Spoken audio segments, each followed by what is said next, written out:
Dear learners, hope you are all doing great. Today in class 8, we'll learn that how both eyes of Iron Man can be lightened up simultaneously, just like laser beams. Excited to know? So, here is few simple lines of code for this purpose. Step 1. Configure digital pins D4 and D7 as output pins, preparing them to be in active state.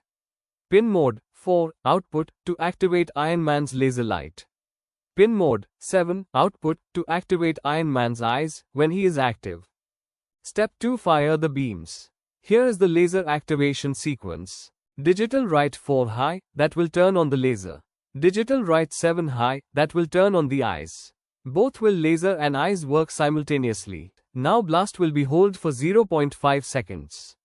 Delay 500 means 500 milliseconds, or just half of a second. Step 4. Now power off the lasers. Digital write 4 low, digital write 7 low means now lasers will be shut down. Step 5. Recharge time. Delay 500 means Iron Man cooling down itself for 500 milliseconds for the next blast. With this, your Iron Man's laser eyes fire in perfect sync, powerful, flashy, and superhero ready. See you in next video with more fun with coding.